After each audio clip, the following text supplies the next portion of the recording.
हनुमान, उस अप्सरा ने तुम्हें मेरा परिचय दे दिया होगा, किंतु तुम्हें ये बताना भूल गई होगी कि इस कमंडल में प्रसाद कौन सा है। इस कमंडल में धन्वंतरी का जल नहीं है, इस कमंडल में है महाकालिया नाग का कालकूट विष, जिसे अब मैं इस सरोवर के जल में मिलाने जा रहा हूँ, जिसके मिलते ही इसका सारा जल विषाक्त हो जाएगा। यहाँ के सारे जलचर, तुम, वन्य पशु पक्षी सब क्षण भर में समाप्त हो जाएंगे।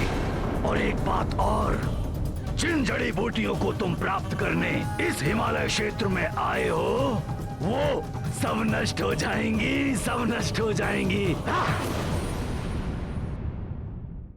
जिन जड़ी बूटियों को तुम प्राप्त करने इस हिमालय क्षेत्र में आए हो, वो सब नष्ट हो जाएंगी, सब नष्ट हो जाएंगी।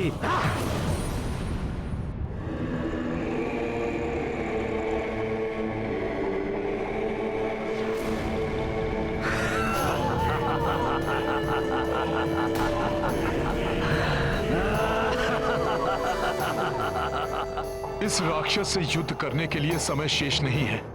इसी के कालकूट विष से इसका वध कर देता हूं मैं।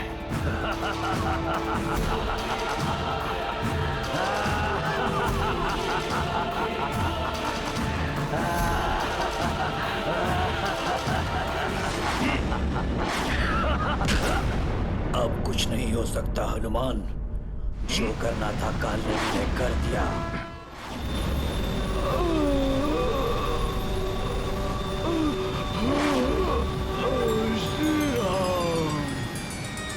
रामकाज में बाधक ये राक्षस तो समाप्त हो गया, किंतु मेरी दुविधा अभी तक समाप्त नहीं हुई। मैं पहचानूं कैसे उन जड़ी बूटियों को? समय भी व्यतीत होता जा रहा है, क्या करूं मैं?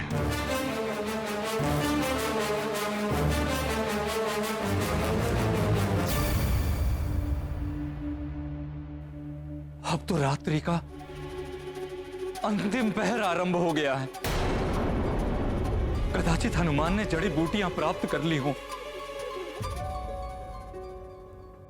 किंतु विभीषण जी, महामायावी कालनेमी अभी तक यहां नहीं आया। इसका अर्थ यह हुआ कि वो निश्चित रूप से हनुमान जी को रोकने गया होगा। हनुमान को कोई नहीं रोक सकता। असीम पराक्रम है हनुमान में। देखिएगा, लक्ष्मण भैया और पूरी सेना सहित सबको जीवित कर देंगे वो।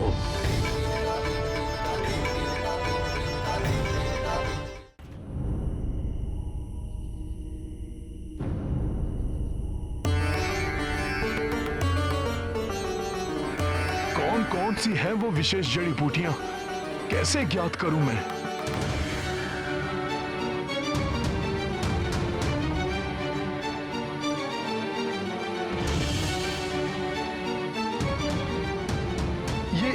अधिकांश बूटियां तो एक समान ही प्रतीत हो रही हैं।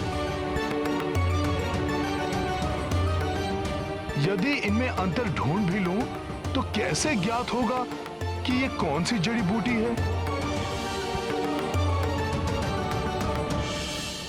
वहां सब मेरी आस लगाए बैठे होंगे और मैं बूटियां ही नहीं पहचान पा रहा हूं।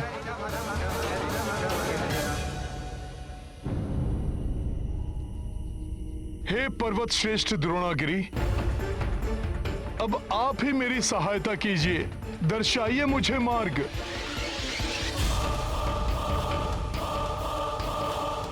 समय तो व्यतीत होता जा रहा है, कहीं सूर्योदय की बेला आ गई तो बड़ा अनर्थ हो जाएगा। भैया लक्ष्मण सहित पूरी सेना के प्राण संकट में पड़ जाएंगे। मुझे शीघ्र ही कोई निर्णय लेना होगा।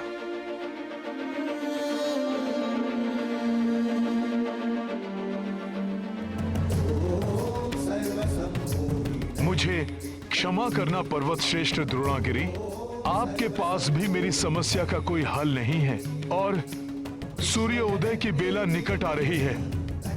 अतः उन जड़ी बूटियों को ले जाने के लिए मेरे पास अब एक मात्र विकल्प ही शेष है, आपको यहाँ से विस्थापित करके लंका ले जाना।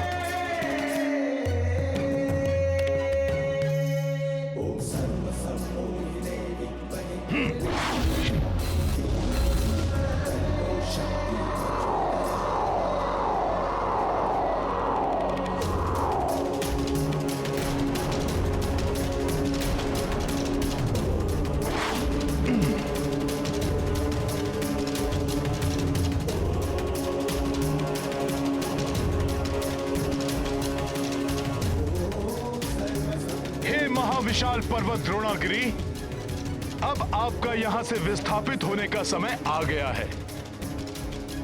इस पर्वत पर स्थित पशु पक्षियों राम काज के लिए ऐसा करना आवश्यक है हमें। अतः आप सबको होने वाली असुविधा के लिए मुझे क्षमा करें।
जय श्री राम।